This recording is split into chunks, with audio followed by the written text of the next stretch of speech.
Hello everyone, welcome to Malleus Gaming.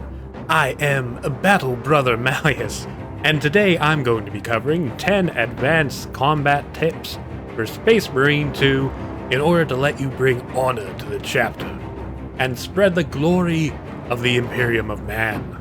Before we get into it though, if you enjoy the video, don't forget to like, subscribe, comment, and enable notifications to help the channel in the warp tides of YouTube. But first, a quick word from today's sponsor. Check out Instant Gaming for some wonderful opportunities to save money on the hottest games of the year. Master the art of combat as the Monkey King in Black Myth Wukong at 22% off. Challenge the gods of Asgard and overcome the eternal winter in God of War Ragnarok for PC at 23% off. Become the armored fist of the Emperor and fight against the terrifying Tyranid swarm in Space Marine 2 at 24% off. Instant Gaming has a huge array of games, so whether you're into action, strategy, or RPGs, go and save yourself some money by using my link in the description below or the pinned comment. Any purchases you make will be helping out the channel as well, so thanks for checking out guys, and thank you to Instant Gaming for sponsoring the video. I will admit, I did not appreciate the glory that is the Krak grenade when I first started. These glorious little spicy potatoes are unassuming heroes, able to quickly turn the tide of a battle in your favor. They are so good at taking out, or at the very least, severely damaging Majoris targets like Tyranid warriors, and even extremis targets like zoanthropes. Is it extremis or extremis? I'm gonna go with extremis. Got a squad of warriors charging towards you? Stick one of them with a Krak grenade, and if it doesn't get eliminated, you have the perfect opportunity to perform an execution. Are you an assault or bulwark enjoyer with a zoanthrope floating overhead taunting you? Slap a Krak grenade on that giant nerd and bring it down for some hugs. Krak grenades are a perfect panic button to hit when things start getting a little wild. Speaking of Majoris and extremis targets, let's quickly go over what those mean. In operations, you'll see at the top of the screen warnings about what enemies you can expect in an area. This will allow you to ready yourself for any upcoming fights, as paying attention to what targets are ahead will stop you from being caught with your power pants down. Minoris targets are any of the smaller mobs like Hormagaunts or Termagants. Majoris targets are the bigger leader mobs like Tyranid warriors. If you see extremis show up, then get ready, as you're about to be attacked by a field boss like a Lictor, a Ravener, or a Zoanthrope. Also, you will be alerted to when enemy waves are about to hit, and the size of them. If you see an incoming massive enemy wave, make sure you and your teammates are together and ready for a fight. Alright, you and your squad have just finished fighting over a dozen Tyranid warriors. Your special abilities are on cooldown. You're out of grenades, and your health is low. Then BAM! Massive enemy wave incoming! Don't be afraid of making a tactical retreat. If you think you won't be able to handle a huge assault at that moment, or if you feel like it's not worth fighting, then just get out of there. Running far enough away can make the enemies despawn, and this is particularly useful if you have to take an elevator to the next part of the level, as you won't have to worry about anything being between you and safety.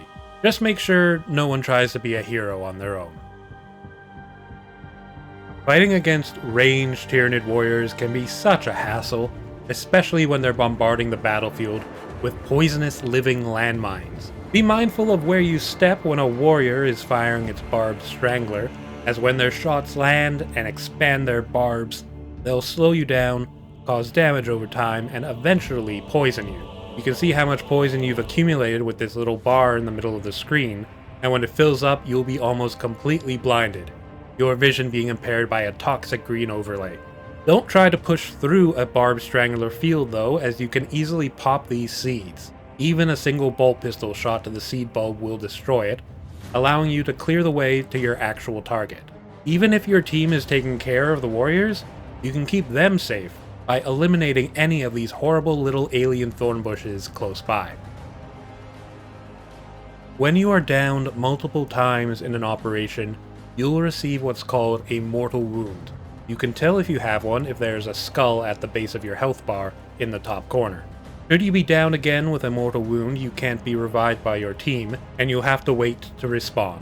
You can avoid this incredible inconvenience though, by holding on to a Guardian Relic. If you have one, get downed and receive a mortal wound, you can manually activate the relic and stand back up, while also healing yourself of the wound. If you are already wounded and get knocked down, rather than having to respawn, you'll automatically use the relic and be restored free of your mortal wound. You can also heal yourself of a mortal wound if you use a regular medipack and bring your health up to full. Guardian relics are incredibly useful, so be mindful when you find them, and prioritize any wounded teammates for picking them up. Geneseed is a highly important loot pickup and grants your squad a significant boost in experience should someone be holding it at the end of the mission. There is only one per mission, and not only can they be hard to find, but they can also be lost. Whoever is carrying the Geneseed cannot also hold a Guardian Relic, and should they get knocked down at all, then the Geneseed will be lost. No doubt, sent into the warp, never to be seen again. Due to this, make sure that the most survivable squad member is the one who picks it up. Don't let Brother Leroy Jenkins take it, and then grapple into a squad of warriors. It won't be a good time. Alright, you've got the Geneseed, but your squad is down, and there are a bajillion bugs trying to gnaw on your bolters. You've got to wait out the clock without getting downed. What do? Unleash your inner Sonic. Start rolling and don't stop, boy! As ridiculous as this looks, this tactic has saved more than one desperate mission.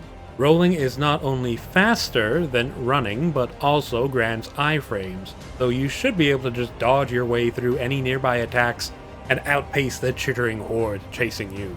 Use this while you're waiting for backup, or if you've got precious cargo and need to get out of a sticky situation. Remember, the Emperor protects. As Ra's al Ghul once told Bruce Wayne, always mind your surroundings. Keep your eye out for opportunities to surprise your foes, and with some quick planning, you'll be able to wipe out whole squads with a single shot. Explosive canisters are great opportunities to take out numerous foes at once, or if you're engaged in a duel and your opponent steps too close to one, shoot it to open up an execution. Certain maps also have objects you can interact with to punish your enemy, such as the ignition consoles in the last section of the Inferno operation. Even the battlefield can be a weapon. Learn to use it. The most key aspect of surviving in combat is by ensuring you maintain your armor during a battle. Now, this is certainly easier said than done, especially when fighting swarms of enemies all at once. However, you only need a little bit of armor to negate any health damage, and you can quickly replenish an armor segment by bullying the little guys. When in melee, initiate a dodge and then immediately follow that up with a light attack. This will lead to a sweeping attack that should knock over any smaller mobs, like gaunts. This should then let you perform a gun strike, eliminating your target and automatically refilling an armor segment. Repeatedly doing this will help ensure your armor is not completely drained, and with practice, you'll be able to maintain your health bar even in protracted heavy engagements. Just remember that you are not invincible during the gun strike animation, so don't do it in the middle of a swarm. However, you can do this instead. While you may not be invincible during gun strike animations, you are invulnerable to damage during an execution animation. As a result, these are great opportunities to not only eliminate a foe, but survive incoming strikes in the middle of a mosh pit melee. Through the proper use of parrying, gun strikes, perfect parries, and executions, you'll be able to wade into any fight and emerge unscathed, armor maintained, and having not taken any health damage at all. Of course, this will take practice, and I've taken to using Tyranid warriors as sparring partners. Sometimes it's even worth it to stun a few enemies at once, then execute them one by one, sliding from one invincible animation to another, all the while pushing back or eliminating any Minoris targets around them. With enough practice, none shall stay your wrath. Thanks for watching, everyone. I hope you enjoyed the video. I love how surprisingly deep the combat system is in Space Marine 2, and and I've been having an absolute blast overcoming the challenges in the operations missions. Let me know if you have any combat tips of your own, or what your favorite weapons and classes are. If you'd like to see more videos like this, then please leave a like, comment, subscribe, and hit the notification bell to help out the channel within the demon-infested warp realm of YouTube. Thanks to Instant Gaming for sponsoring the video, and a big special thanks to you guys for supporting the channel. I hope you all have a great day, my battle brothers, and I'll see you in the next one. Bye!